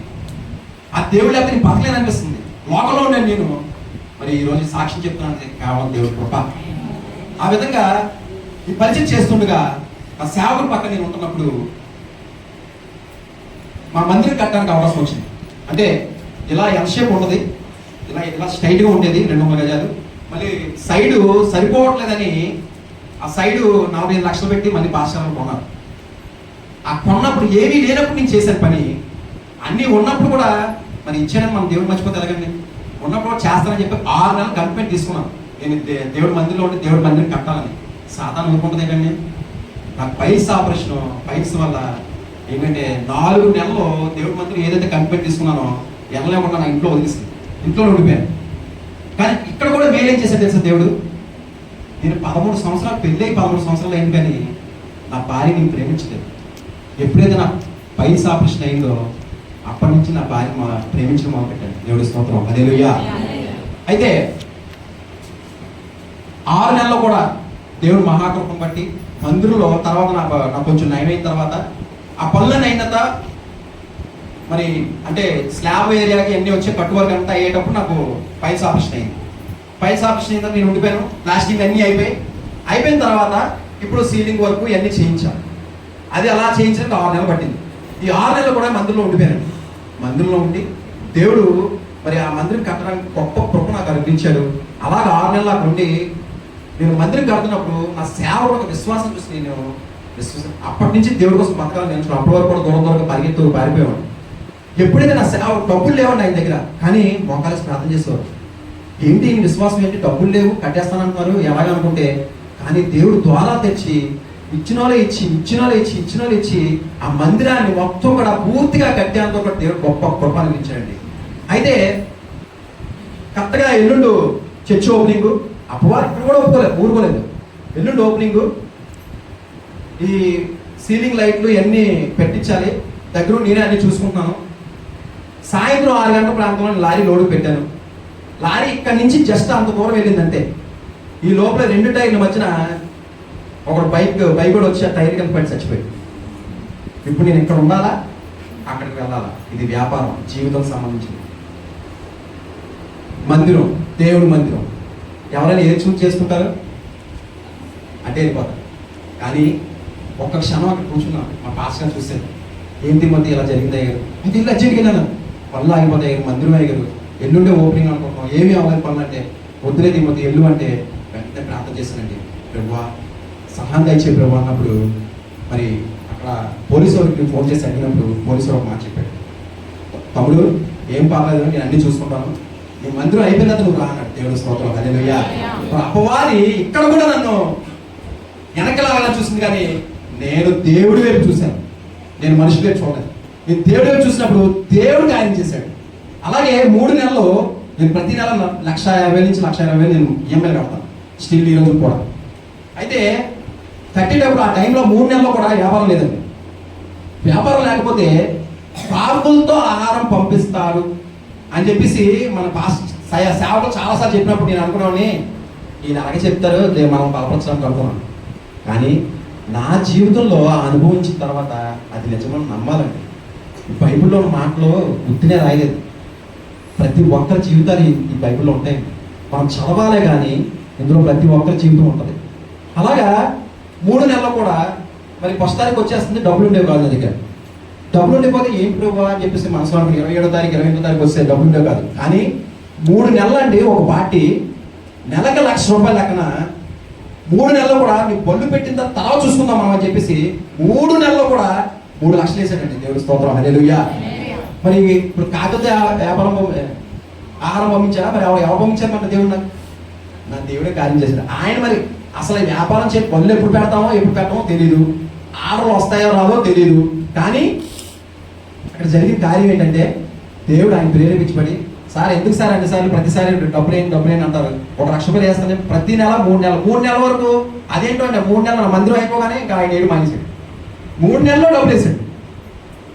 అయితే చాలా అసలు నేను ఎంత ఆశ్చర్యపోయానంటే, ఆ విధంగా ఆ మందిరం ఎందుకు కట్టబడానంటే నా ఒక్కడి కోసం, దేవుడి కోసం బతకాలి విశ్వాసంతో, నేను ఇంకా బలపడాలన్న ఉద్దేశంతో ఆ మందిరం కట్టించడానికి నాకు దేవుడు గొప్ప అందించాడు. అయితే 2020 సంవత్సరం సింగరాయ గ్రామంలో మా పాస్టర్ గారు వాక్యాన్ని పిలిచారు. వాక్యాన్ని పిలిస్తే మా పాస్టర్ చెప్తున్నారు, ఇదిగో ఒక సాక్ష్యం ఉంది, సాక్ష్యాన్ని తీసుకెళ్తానని చెప్పేసి నన్ను కూడా సాక్ష్యాన్ని తీసుకెళ్ళిన తర్వాత అక్కడ సాక్ష్యం చెప్పిన తర్వాత నేను ప్రార్థన చేస్తున్నప్పుడు దేవుడు నాకు మాట్లాడాడు, నువ్వు నా కోసం బతకాలి, నువ్వు నా కోసం నిలబడాలి, నువ్వు నడవాలని చెప్పంటే, నాకొద్దు బాబు, నాకు అన్నీ ఇచ్చావు కదా, ఇంకెందుకు చెప్పు, ఇది నాకు ఈ జీవితమే బాగుంది, నీ కొరకు నిలబడితే క్రికెట్ ఆడడం మానేయాలి, సినిమాలు చూడడం మానేయాలి, ఫ్రెండ్స్తో తిరగడం మానేయాలి, ఈ బైబిల్ పట్టుకొని నీ కొరకు బతకాలి అని చెప్పేసి నాకు వద్దు బాబు అనుకున్నాను. తర్వాత 2022 వేరే సంఘం సేమ్ ఇలాగే పాస్టర్ వాక్యం నన్ను సాక్ష్యం ఇచ్చారు. అప్పుడు కూడా సరే దేవుడు మళ్ళీ మాట్లాడాడు, నువ్వు నిలబడాలి అంటే, బాబు నాకు వద్దు, నీకు దండం బాబు, నాకు వద్దు, నాకు ఇదే బాగుంది, నాకు ఈ జీవితం బాగుందని చెప్పేసి అనుకున్నాను. 2024 ఫిబ్రవరి 4వ తారీఖు 5వ తారీఖున మా అత్తగారి ఇంటికాడ ఒక రక్షణ సువార్త కూడుగా అక్కడ పెట్టడం జరిగింది. ఆ మీటింగ్ మేమే కండక్ట్ చేసాం. ఇక్కడి నుంచి ఒక 20 మంది అక్కడికి వెళ్ళి ఆరాధన, సాక్ష్యము, వాక్యము, పార్ట్ 1 పార్ట్ 2 లాగా నేను సాక్ష్యం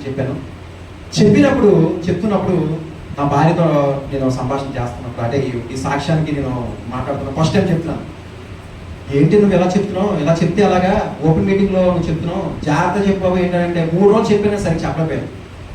తర్వాత మోకాలేసి ఉపవాసం ఉండి ప్రార్థన చేసినప్పుడు దేవుడు నాతో మాట్లాడి, నువ్వు నడు, నేను నడిపిస్తాను. ఆ మాట విన్నాను. ఆ రోజు నుంచి ఈ రోజు వరకు నా ప్రయాణం ఎంతవరకు వచ్చిందని దేవుడు స్తోత్రం, హల్లెలూయా. అక్కడికి వెళ్ళిన తర్వాత సాక్ష్యం చెప్పిన తర్వాత 10 మంది కుర్రోళ్ళు వచ్చారండి. 10 మంది కుర్రోళ్ళు వచ్చి నా చెయ్యి పట్టుకొని, అన్నా నీ సాక్ష్యం విన్న నాకు నా హృదయం కదిలిందన్నా, ఇన్ని కష్టాలు పడ్డావా, ఇన్ని బాధలు పడ్డావా, నేను కూడా చర్చికి వెళ్ళట్లేదన్నా, నేను చర్చికి వెళ్తాను, నేను దేవుడిని నమ్ముకుంటానన్నా అని చెప్పి అన్న మాట నేను నెలకి 3 లక్షలు సంపాదిస్తున్నా, నాకు ఆ సంతోషం రాలేదు. కానీ ఆ మాట విన్న నాకు నా హృదయంలో తెలియని సంతోషం అనిపించింది. ఇప్పుడు అంటే ఫ్రెండ్స్తో తిరిగాను, క్రికెట్ ఆడాను, అక్కడికి తిరిగాము, విహారయాత్రకి అన్నిటికీ వెళ్ళాం, కానీ ఏ రోజు ఆ సంతోషం లేదు. కానీ ఆ మాట విన్న తర్వాత ఏంటి నా హృదయంలో తెలియని సంతోషం వచ్చింది. అప్పుడు నిర్ణయించుకున్నానండి, నా దేవుడి కోసం బతకాలి, నా దేశం నడవాలి అని చెప్పినప్పుడు మరి దేవుడు మహాకృపను బట్టి అనేక ప్రాంతాల్లో ఈరోజు సాయంత్రం కూడా నేను అల్లిపురం వెళ్తున్నాను. మరి మీ అనుగ్రహాలను జ్ఞాపకం చేసుకోండి. దేవుడు మరి ఇంకా బలంగా అనేక ప్రాంతాల్లో అనేక చోట్ల బలంగా వాడుకోవడానికి 4వ తారీఖు నేను అన్నవరం వెళ్తున్నాను. అక్కడ కూడా దేవుడు బలంగా వాడుకోవాలని మీరు మీ అనుగ్రహాలను జ్ఞాపకం చేసుకోండి. మరి దేవుడు మహాకృపను బట్టి మరి దేవుడి కోసం నిలబడలేనప్పుడే అపవాది ఇన్ని కష్టాలు పెట్టింది కదా. దేవుడి కోసం నిలబడిన తర్వాత ఒప్పుకుంటుందండి, ఒప్పుకోదు. దానికోసం దేవుడి కోసం మనం దేవుడు నామం మనం గనపరుస్తున్నాం అంటే దానికి ఒప్పుకోదు. అలాంటిది దేవుడి కోసమే బతుకుతానంటే ఎలా ఒప్పుకుంటుందండి? ఇంకా ఎలాగంటే మేము మొన్న వెళ్ళాం, మా పాస్టర్ ఫ్యామిలీ మా అంతా కేరళ దగ్గర మొన్న వెళ్ళాం. చూసి కొండ నుంచి బయట దిగుతున్నప్పుడు కొండ నుంచి జీప్ దిగుతుంది, ఎదురు నుంచి ఇంకో జీప్ వస్తుంది, ఫాగ్ ఎక్కువ పడుతుంది, వర్షం పడుతుంది, ఎదురుగా ఏం కనబడట్లేదు. ఈ సైడ్ లెఫ్ట్కి కొంచెం వెళ్ళగానే చిన్న గొయ్యిలో పడ్డాడు. చిన్న గొయ్యిలో పడగానే అది ఏమైందంటే చిన్న గొయ్యి అనుకున్నాడు, ఫ్రంట్కి గేరేసి మళ్ళీ వెనక్కి గేరేసాడు. వెనక్కి వెళ్ళగానే వెనక్కి వెళ్ళిపోయింది. వెనక్కి వెళ్ళి ముందుకు రావట్లేదు, ఎంత ట్రై చేసినా అది జారిపోతుంది, వెనక్కి జారిపోతుంది, ఇలా జీప్ ఒరిగిపోతుంది. మా పాస్టర్ గారు పెద్ద పెద్ద కేకలు, పెద్ద పెద్ద అరుపులు. ఏంటంటే పడిపోతున్నాం, జారిపోతున్నాం, చనిపోతున్నాం, అలా పెద్ద పెద్ద కేకలు వేస్తున్నాం మా పాస్టర్ గారు. మాకేం అర్థం కావట్లేదు. అలా వెళ్ళి ఒక దగ్గరికి లాగిందండి. ఆగానే ముందు డ్రైవర్ దిగాడు, తర్వాత ఏమో వేరే వ్యక్తి దిగిన తర్వాత నేను దిగమంటే నేను దిగి జీప్ పట్టుకుని లాగానే అందరూ జీప్లో అందరూ బయటకు వచ్చిన తర్వాత అక్కడికి వెళ్ళిన తర్వాత ఏమైపోయిందంటే క్రీస్తు అనే బండ ద్వారా మేము సజీవంగా ఎటువంటి ప్రమాదం లేకుండా మళ్ళీ ఏదైతే మా దేవుడు మా 12 మందిని కూడా సజీవంగా మనం కాపాడి మళ్ళీ మేము ట్రైన్ ఎక్కాం. ట్రైన్ ఎక్కిన తర్వాత కూడా ఊరుకోలే. ట్రైన్ ఎక్కిన తర్వాత ఒక 50 గంట అయింది ప్రయాణం చేస్తున్నాం. మేము ప్రయాణం చేస్తున్న ఇంజిన్ 2 కిలోమీటర్లు వెళ్ళిపోయింది. మేము ప్రయాణం చేసిన 3 పెట్టుకున్నాం, ఇది వెనక్కి వచ్చింది. ట్రైన్ ఎందుకు ఆగిందో అర్థం కాల. సరే ఆగింది కదా, బయటకు వెళ్ళి చూస్తే ఏంటంటే 2 కిలోమీటర్ల దూరం ఉంది ఇంజిన్. ఈరోజు ట్రైన్ యాక్సిడెంట్ చూస్తున్నాం, ఎంతమంది అంటే చనిపోవట్లేదు. కానీ దేవుడు ఇక్కడ కూడా మాకు ఎటువంటి గాయం లేకుండా నా తల వెంటుకు కూడా అపవాది ఏమి చేయలేకుండా దేవుడు కార్యం చేశాడు. అది చూసి నేను లోపలికి వచ్చి ట్రైన్లోకి వచ్చిన తర్వాత మా పాస్టర్ చెప్తుంది, ఏంటి మంది మనకు ఎలా జరుగుతుంది అనుకున్నప్పుడు మరి ఒక మాట పూర్వాంచిగా ఒక మాట అండి, సుడిగాలిలో మిగిలిపోయిన నీ జీవితం దేవుడు లేవనెత్తబోతున్నాడు. అపవాది ఈ లోకంలో నీ పేరే వినబడకుండా చేయాలని విశ్వప్రయత్నాలు చేశాడు. చివరికి ఓడిపోయాడు. నా దేవుడు నిన్ను గెలిపించబోతున్నాడు, నమ్మో. ఎంత మంచి మాట అండి. ఈ ఆదరణ మాట ఎక్కడ ఉంటుంది? ఒక్క దేవుడి మధ్యలో ఉంటుంది, ఎక్కడా దొరకదండి ఈ ఆదరణ మాట. ఎందుకంటే నేను ఇందులో ఉన్నాను చెప్తాను. నా కొడుకు దానికి ఏమైనా పూర్తి చేశారు. మరి మేము కనదరం గుడికి మేము ఉచితంగా వెళ్ళిపోవాలండి. ఉచితంగానే మేము లోపలికి వెళ్ళి ఉచితంగా మేము దర్శనం చేసుకుని వచ్చేవాళ్ళం. అయితే నాకు ఇప్పుడు ఏమనిపిస్తుంది అంటే, ఇప్పుడు చాలా మంది దర్శనం చేసుకుని ఇక్కడ నుంచి చాలా దూరం నుంచి వెళ్తే ఒక్క 5 నిమిషాలు కూడా వాళ్ళు నిలబడడానికి కూడా ప్లేస్ ఉంటుంది. తక్కువ సెక్యూరిటీ గార్డ్ ఏం చేస్తారు, నిలబడి పక్క తీసుకున్నారు. అంటే డబ్బున్నోడికి దేవుడా, అధికారులకి దేవుడా, డబ్బు ఖర్చు పెడితేనే దేవుడా? కానీ ఇందులోకి వచ్చిన తర్వాత నువ్వు డబ్బున్నోడవా, నువ్వు అధికారివా, నువ్వు రాజకీయ నాయకుడివా, ఎవరైనా సరే అక్కడ మోకాలు వేయాల్సిందే, ప్రార్థన చేయాల్సిందే. ఎందుకంటే మనం నమ్ముకున్న దేవుడు సజీవుడు. ఆ విధంగా అయిపోయింది. ఇంకా ఊరుకుంటుందా? ఇంకా లేదు. ఇప్పుడు ఏమైందంటే మేము హైదరాబాద్ వెళ్ళాం, పాస్టర్ గారి ఫ్యామిలీ అంతా కలిసి నా కారులో వెళ్ళి వస్తుండగా సూర్యాపేట వచ్చేసరికి లెఫ్ట్ సైడ్ నుంచి ఒక బస్సు వచ్చింది నా మీద. నేను సడన్గా బ్రేక్ కొట్టాను. నా వెనకాల ఒక కారు ఉన్నాడు, ఆ వెనకాల బైక్లో ఇద్దరు వస్తున్నారు. నేను ఏం చేశానంటే కారుడు నేను బ్రేక్ కొట్టగానే ఇలా వచ్చి లెఫ్ట్కి వెళ్ళిపోయాడు. లెఫ్ట్కి వెళ్ళిపోగానే వెనకాల బైక్ కూడా వచ్చి ఆ కార్ని కుదితే 10 feet హైట్ ఎగిరి 8 పంచులు కొట్టి మరి 20 అడుగులు అంత దూరం వెళ్ళిపోయాడు. కానీ దేవుడు తన అరచేతిలో ఆయనకి ఎటువంటి గాయం కాకుండా మేము ఏ కారులో వెళ్ళామో మేము అదే కారులో మళ్ళీ వెనక్కి వచ్చాము. దేవుడి స్తోత్రం, హల్లెలూయా. ఇన్ని చేసిన దేవుడికి నేనేం చేయాలి? మన కొరకు మరణమే పెట్టారండి ఆయన. మరి ఏం చేయాలి దేవుడికి? నశించిన ఆత్మలు వెతికి రక్షించడానికి ఇలాగనే లోకానికి వచ్చారు. 3.5 ఏళ్ళు ఒక మాదిరి చూపించారు ఆయన. సువార్త ప్రకటించారు, మోకాలేసి ప్రార్థన చేశారు, ఆరాధించారు, తండ్రిని ఆరాధించారు. ఇవన్నీ ఆయన ఎందుకు చేయాలండి? చాలామంది మీరేమనుకుంటారంటే మనలాంటి దరిద్రుల కోసం ఆయన వచ్చాడండి, డబ్బున్నోడి కోసం ఆయన రాలా, మనలాంటి దరిద్రుల కోసం ఆయన వచ్చాడు. అయితే మరి 3.5 ఏళ్ళు ఆయన సువార్త ప్రకటించి మరి అదేమో 12 మంది శిష్యులకు అప్పచెప్పి ఆ శిష్యులు మనకు అప్పచెప్తే మనం ఏం చేస్తున్నాం? సంఘంలో ఉన్నాం, ప్రార్థన చేస్తున్నాం, కుటుంబంలో ఉన్నాం, ఓకే మాకైతే నేను వెళ్ళిపోతున్నాం, అందుకని మనం రక్షించబడ్డాం కాదండి. మనకి ఒక బాధ్యత ఉందండి. సువార్త అనే బాధ్యత మనకు. మనం 10 మంది ఇంకా మనం 10 మందే మనం అక్కడికి వెళ్ళిపోవడం కాదు, మనతో పాటు ఇంకో 10 మంది తీసుకెళ్ళాలనే దేవుడు ఆయన లోకానికి వచ్చి, తండ్రి అని ఆయన కుమారుడిగా ఈ లోకానికి వచ్చి నీ కొరకు నా కొరకు మరణించి మనం ఆయన ప్రేమను వివరించి కొంతమందిని మనం రక్షించుకొని వెళ్ళాలండి. కానీ మనం ఏం చేస్తామంటే నా కుటుంబం బాగుంది, నా పిల్లలు బాగున్నారు, నాకు ఉద్యోగం వచ్చింది, నాకు ఇదే చాలా అనుకుంటారు. ఇప్పుడు నేను నెలకి 3 లక్షలు సంపాదిస్తున్నానండి, నాకేం అవసరం రావాల్సింది చెప్పండి? నాకేం అవసరం రావడానికి? నాకు ఇల్లు ఉంది, కారు ఉంది, నాకు లగ్జరీ లైఫ్ ఉంది, నేను ఎందుకు రావాలి? ఎందుకంటే నాకు దేవుడు 4 విషయాలు నాకు మనకి ప్రతి మానవుడికి మరి ముఖ్యంగా క్రైస్తవుడికి ఉండకూడని లక్షణాలు: ధనాపేక్ష, అధికార వ్యామోహం, స్త్రీ సాంగత్యం, మేలు చేసిన మర్చిపోవడం. అంటే ధనాపేక్ష, నాకు డబ్బు ఉంది, సంపాదించుకున్నాం, చక్కగా 4-5 ఏళ్ళు నోట్లోకి వెళ్తున్నాయి, హ్యాపీగా ఉంటున్నాను అయితే మరి నేను ఎందుకు బతకాలి? దేవుడి కోసం ఎందుకు సాక్ష్యం నిలబడాలి? ఎందుకంటే డబ్బు ఏమైనా నన్ను కాపాడుతా? నేను చనిపోయిన తర్వాత నేను సంపాదించిన ఇల్లు కానీ, నేను తిరిగే కారు కానీ, నేను వేసుకున్న బట్ట కానీ పరలోకంకి వస్తాయా? ఏమీ రావు. మనిషికి చావు ఉంటుంది కానీ ఆత్మకు చావు ఉండదు. ఆత్మయే నన్ను ఈ మాట విన్న మీరు రక్షించబడితే, సువార్త ప్రకటిస్తే, ఆ సువార్త ప్రకటించిన తర్వాత వాళ్ళు మారుమనసు పొందితే, నిజమైన రక్షకుడు యేసుక్రీస్తుని నమ్మితే, నా ఆత్మతో పాటు ఆయన ఆత్మ కూడా అక్కడ దేవుని స్తుతిస్తుంది, దేవుని కనపరుస్తుంది, దేవుని ఆరాధిస్తుంది. మరి అలాంటప్పుడు డబ్బు ఎందుకని మనకి? డబ్బు మరి అనవసరం కదా. అలాగే నేను బైబిల్ చదువుతున్నప్పుడు దేవుడి మాటల్లో నేను దేవుడు ప్రేమ తెలుసుకుంటున్నప్పుడు నాకు ఎప్పుడైతే నాకు డబ్బు మీద వ్యామోహం పోయింది. రెండోది అధికారం. మా యూనియన్లో నేను అందరిని ప్రశ్నిస్తుండేవాడిని. ప్రశ్నిస్తుంటే నా వెనకాల 10 మంది నిలబడిపోయారు. నేను ఒక నాయకుని అయిపోయిన అనుకున్నాను. నన్ను కూడా యూనియన్లో నిలబడమంటే అప్పుడు దేవుడు నాతో మాట్లాడాడు. నువ్వు వెళ్తున్న మార్గం ఇది కాదు, తప్పు, ఇది లోకము, కరెక్ట్ కాదని చెప్పేసి దేవుడు నాతో మాట్లాడి నేను ధిక్కరించాను. అప్పుడు ఏమేమి తెలుసండి, నా వ్యాపారమే పడిపోయింది. రోజుకి 30-40 బల్బు పెట్టేవాడిని నేను, ఒక్కసారి 15 బల్బు వస్తున్నాను. ఎందుకంటే యూనియన్లో తిరగడం వల్ల వాళ్ళందరూ ఏం చేశారంటే నా మీద పితిని చెప్పి ఈడే గొడవకు వచ్చాడని చెప్పేసి వాళ్ళు ఇలా చేసేసరికి నాకు హాని జరిగింది. మరి అధికారం ఎందుకండి? అధికారం పనిచేసిందా? నా వెనకాల 10 మంది వచ్చి నన్ను అదే నాకు బల్లు లోడింగ్ ఇవ్వట్లేదు, నా వెనకాల నిలబడతారా? నిలబడలేదు. అలాంటప్పుడు ఆ అధికారం ఎందుకండి? అనవసరం. స్త్రీ సాంగత్యం ప్రతి మనిషికి మరి పాపము చాలా ఇంపార్టెంట్. ఈరోజు పెళ్ళిళ్ళు చేసుకొని మనం ఏం చేస్తున్నాం? ఎవరైనా అమ్మాయిని చూసామంటే ఏదైనా మనకి ఇదైతే తక్కువని అక్కడ అమౌంట్ చూపించుకోవడానికి వెళ్ళిపోతుంది. మరి అలాంటి పరిశుద్ధత ఎప్పుడు పోతుందంటే ఆ యొక్క పని చేసినప్పుడు, ఆ స్త్రీతో సాంగత్యం చేసినప్పుడు మనలో ఉన్న పరిశుద్ధత పోతుంది. ఆ పరిశుద్ధత పోవడం ఏమవుతుందంటే మన రాజ్యం, దేవుడి రాజ్యంలో మనం నిలబడగలం. మనం ఉండదు కూడా, అర్హత కూడా ఉండదు.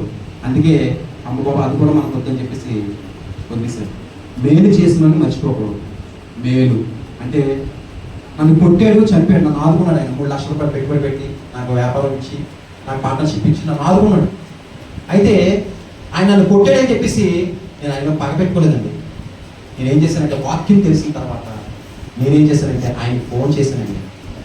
ఫోన్ చేస్తే ఆయన ఈరోజు దువ్వా రోడ్లో ఆయనకి నెలకొచ్చి 15 నుంచి 20 లక్షల రూపాయలు రెంట్లు వస్తాయి. అలాంటి మనిషి నా గృహప్రవేశానికి ఫోన్ చేశాను. సార్ మీరు రావాలి సార్ అంటే, మా సభ నన్ను క్షమించమన్నాడండి. 20 లక్షలు సంపాదించే ఆయన నెలకి క్షమాపణ ఎందుకు కోరాడంటే అది దేవుళ్ళు ఉన్న ప్రేమ. మేలు చేసిన మర్చిపోకూడదు కాబట్టి నేను ఆయనకి ఫోన్ చేశాను. ఫోన్ చేస్తే ఆయన చెప్పిన మాట ఏంటంటే, నన్ను క్షమించి సభ నేను రాలేనని చెప్పాడు. మరి ఎక్కడ ఉంటుందండి ఈ యొక్క తగ్గింపు తత్వం? ఏదైనా సరే ఒక దేవుడిలో ఉంటుందండి. దీంతో దేవుడితో మనం దగ్గరగా ఉండాలండి. దగ్గరగా లేకుండా మనం ఏ పని చేయలేం. ఎందుకంటే ఒక చెట్టుని తీసుకోండి, చెట్టుని తీసుకున్నప్పుడు కొమ్మ బాగానే ఉంటుంది, దాన్ని ఎర్రగొట్టండి. ఎర్రగొట్టి వచ్చిన తర్వాత వెంటనే వాడిపోతుంది. క్రమేపీ ఏమవుతుందంటే దానిలో జీవం పోయి ఆ ఆకులు రాలిపోయి దానికి మొత్తం అంతా వేరైపోతుంది. అలాగే మనం విశ్వాసం కూడా దేవుడికి మనకు ఒక సంబంధాన్ని కట్ చేసుకుంటే కనుక మనం కూడా అలా క్రమేపీ ఏ విధంగా చెట్టు తన జీవాన్ని పోకుంటుందో ఆ కొమ్మ, ఆ విధంగా మనం కూడా దేవుడికి మనకు ఒక సంబంధాన్ని, ఆ జీవం పోయి ఏమవుతుందంటే మనం ఈ జీవంలోకి వెళ్ళడం నరకంలో వెళ్ళిపోతాం. కాబట్టి ఆలోచించేయండి. మనం మీరు ఎన్ని శ్రమలు అంటారు. నేనేమంటానంటే పరీక్ష అంటారు. ఒక పరీక్ష పాస్ అయితేనే కదా ఇంకో క్లాస్ మనకి ప్రమోట్ అవుతాం. అలాగే దేవుడు పెట్టిన పరీక్షలో మనం పాస్ అవ్వకపోతే ఆశీర్వాదాలు వస్తాయి. నాకు ఇన్ని శ్రమలు వచ్చాయి, ఎక్కడైనా దేవుడు విడిచిపెట్టాడా? విడిచిపెట్టలేదు. ఎందుకు విడిచిపెట్టలేదంటే విశ్వాసం అనేది ఎప్పుడు కోల్పోలేదు, ప్రార్థనలు ఎప్పుడు కోల్పోలేదు. మొట్టమొదటి స్థానం ఆయన ఇచ్చాను. నా సేవకుడికి నేను ఈ రోజుకి కూడా ఆయన పనులంటే నేను ఆగిపోతాను. ఎక్కడికి వెళ్ళాను, నా కారులో తీసుకొస్తాను. నేను రేపు ఒక ప్రోగ్రామ్ ఉంది, అయితే నాకు సాక్ష్యం ఉంది. రేపు క్యాన్సిల్ చేసుకున్నానండి. ఎందుకంటే నా ఆత్మీయ తల్లిదండ్రి, నా తల్లిదండ్రి తర్వాత తల్లిదండ్రి అంటే ఆత్మీయంగా నన్ను బలపరుస్తున్న ఆయన మొత్తం స్థానాన్ని మనం ఇవ్వాలి. కాబట్టి నేను ఆ పని సాక్ష్యాన్ని పక్కన పెట్టి ఆయన్ని మా గృహప్రవేశంకి వెళ్తాను. ఆ విధంగా మరి మీరందరూ కూడా విశ్వాసంలో మాత్రం శ్రమ వచ్చిందని కానీ, లేకపోతే ఎవరో ఏదో చెప్పారని కానీ మీరు దయచేసి వెనక్కి వెళ్ళిపోతండి. దేవుడు విశ్వసించండి. సేవకుడికి నమ్మకంగా మీరు ఉంటే దేవుడికి నమ్మకంగా ఉన్నట్టే అని నేను ఫీల్ అవుతాను. అటు రీతిగా నమ్మకంగా నేను ఉన్నాను కాబట్టి ఈరోజు నాకు దేవుడు ఒక ఉన్నత స్థితి ఇచ్చాడండి. ఎంత గొప్ప అంటే నేను మాటలో చెప్పలేను. ఈరోజు నేను అనుభవిస్తున్న స్టేటస్ కానీ ఇది కానీ దేవుడి వల్ల కలిగింది. ఈరోజు ఒక విషయం గమనించండి. బ్రదర్తో నాకు పరిచయం ఉంది కాబట్టి నేను వచ్చి నిలబడుతున్నాను. పరిచయం లేకపోతే నేను రాగలను. అలాగే మనం కూడా ప్రతి ఒక్కరికి తెలియచేయండి. ఏంటంటే బాబు, దేవుడు యెహోవా ఇల్లు కట్టించిన కట్టుబాటు ప్రయాసం వ్యర్థమే అని దేవుడు వాక్యం తెలియజేస్తుంది. ఇల్లు అంటే మనం నివసించి ఇల్లు అనుకుంటాం. నివసించి ఇల్లే కాదండి, మన హృదయమైన ఇంట్లోకి దేవుడిని అంగీకరించినప్పుడు చాలా మంది ఏం చెప్తారంటే, నువ్వు దేవుని నమ్మకం స్వస్థ వస్తుంది, నువ్వు దేవుని నమ్మకం ఇల్లు వస్తుంది, నువ్వు దేవుని నమ్మకం ఆశీర్వదిస్తాయి. అది కాదు మనం చెప్పవలసింది. నిజమైన సువార్త లక్ష్యం ఏంటంటే, నీ హృదయమైన ఇంట్లోకి దేవుడిని ఎప్పుడైతే అంగీకరిస్తావో, ఆ అంగీకరించినప్పుడు ఈ స్వస్థలైనా, ఈ ఇల్లేనా, ఈ ఆశీర్వాదాలు వస్తాయి. అలాగే నేను కూడా ఆ యొక్క విశ్వాసంతో నా హృదయంలో ఇల్లుని, నా తలుపుని తీశాను. దేవుడిని ఆశ్రయించాడు, దేవుడు గొప్ప కార్యం చేశాడు. మరి ఈ యొక్క అవకాశం ఇచ్చిన మరి బ్రదర్ని బట్టి, సిస్టర్ గారిని బట్టి నేను ప్రత్యేకంగా వందనాలు చెల్లించుకుంటూ, మరి మీ అనుగ్రహ సాక్ష్యంలో నన్ను ప్రార్థనలో మీరు జ్ఞాపకం చేసుకోండి. ప్రార్థన అనేది ఎందుకు ఇంపార్టెంట్ చెప్తున్నానంటే, మా ఇంట్లో హోమాలు జరుగుతున్న టైంలో మా డాడీ వాళ్ళ మేనత్త ఖమ్మంలో ఉండేది. హాలిడేస్కి మా ఇంటికి వచ్చేవారు. వచ్చినప్పుడు ఒక మూలకెళ్ళి ప్రార్థన చేసేదండి. ఆ ఒక్క ప్రార్థనే మా 8 కుటుంబాల్లో 7 కుటుంబాలు రక్షించబడ్డాయి. దేవుడి స్తోత్రం, హల్లెలూయా. మరి ఆ విధంగా మీరు ఎక్కడికి వెళ్ళినా, ఏ ప్రదేశానికి వెళ్ళినా, ఏ ఫంక్షన్కి వెళ్ళినా, లేదా ఒక షాప్కి వెళ్ళినా, ఒక రోడ్డు మీద నడుస్తున్నా, ఏం చేస్తున్నా సరే మీరు మనసులో ఒక మాట అనుకోండి. నేను కూడా అలాగే ప్రార్థన చేసుకున్నాను. ప్రభువా, వీళ్ళు రక్షణ దయచేయి ప్రభువా, వీళ్ళు మారు మనసు దయచేయి ప్రభువా అని చెప్పి ప్రార్థన చేస్తాను. ఎందుకంటే ఏదో ఒక రోజు ఆ ప్రార్థనకి వాళ్ళు మారు మనసు పొందుతారు, ఆ ఆశీర్వాదాలు నీకు వస్తాయి. అప్పుడు దేవుడు సంతోషిస్తాడు. ఆ సంతోషం బట్టి మనకి నిత్య జీవం ఉంటుంది. ఆ నిత్య జీవం మనం అందరం కూడా మరి ఏదైతే దేవుడి రాజ్యం కట్టాలి కాబట్టి అందరికీ సువార్త ప్రకటించండి. ఆ సువార్తలో నన్ను ఒక్కడిని మీకు జ్ఞాపకం చేసుకొని మీ అనుదిన ప్రాంతంలో మరి నన్ను జ్ఞాపకం చేసుకోండి. నా పేరు తిమోతి, నాకు ప్రార్థన చేయండి. నేను ఇంకా అనేక ప్రాంతాలకు వెళ్ళాలని, అనేక చోట్లకు వెళ్ళాలని, అనేక మంది బలపరచాలని, అనేక మంది రక్షించబడాలని మీ అనుదిన ప్రాంతం జ్ఞాపకం చేసుకోండి. ఈరోజు సాయంత్రం వెళ్తున్నాను. మళ్ళీ 4వ తారీఖు, మళ్ళీ 7వ తారీఖు, 8వ తారీఖు, 9వ తారీఖు అమలాపురం, 12వ తారీఖు నరసీపట్నం, 18వ తారీఖు తణుకు, 20వ తారీఖు ద్వారకా తిరుమల, 25 రాజమండ్రి, ఇలాగ అనేక ప్రాంతాల్లో దేవుడు నన్ను సాక్షిగా ఎన్నుకోవడానికి దేవుడు అనుగ్రహించాడు. వాస్తవానికి సాక్షి చెప్పి కట్ చేస్తాను. కాకపోతే బ్రదర్ ఏమన్నారంటే కొన్ని మాటలు అంటే సాక్షితో పాటు సంపూర్ణంగా మీరు మాట్లాడండి అన్నారు. ఈ రోజు నాకు చాలా సంతోషంగా ఉంది బ్రదర్. సంపూర్ణంగా మాట్లాడే ఇక్కడ సంపూర్ణ ఎప్పుడు కూడా నేను అంటే వాళ్ళు టైం చెప్తారు, ఈ టైంలో కట్ చేసి వెళ్ళిపోతాను. కానీ రక్షణ గురించి చెప్పకపోతే నా సాక్ష్యానికి విలువ ఉండదు. అందువల్ల కొన్ని మాటలు తెలియజేశాను. ఈ మాటలు ఎవరికైనా నొప్పించి ఉంటే నన్ను క్షమించండి. ఎందుకంటే తను తాను తగ్గించుకున్నాడు, హెచ్చించబడతాడు. మనకి ఎంత ఉన్నా ఒదిగి ఉండాలి. నేనైతే ఒదిగి ఉండాలని కోరుకుంటున్నాను. ఆ రీతిగా మీరందరూ కూడా ప్రతి ఒక్కరూ, నేనే కాదండి మీలోనే ప్రతి ఒక్కరిలో సాక్ష్యం ఉంది. ఈ సాక్ష్యం మాత్రం మీరు చెప్పకుండా మాత్రం ఉండదు. వాడు వినకపోని మీరు చెప్పండి. ఈ యొక్క మందిరంలోకి అనేక నూతనాత్మలు మరొకసారి వచ్చేసరికి ఇదిగో బ్రదర్ నా ద్వారా ఒక 2 ఆత్మలు తీసుకొచ్చాను, ఇదిగో బ్రదర్ నా ద్వారా ఇగో ఇంతమంది రక్షించబడ్డారు అని ఒక సంతోషమైన మాట చెప్పండి. అందుని బట్టి నా మాటలో మరొకసారి తెలియజేస్తున్నాను. నా మాటలు తప్పులు ఉంటే నన్ను క్షమించండి. ఈ అవకాశం ఇచ్చిన బ్రదర్ని బట్టి, మా సిస్టర్ గారిని, సంఘాన్ని బట్టి ప్రతి ఒక్కరికి నా ప్రత్యేకంగా ఉన్న చెల్లించుకుంటూ దేవుడు ఇచ్చిన సాక్ష్యం దేవుడు దీవించుకుంటాక ఆమేన్.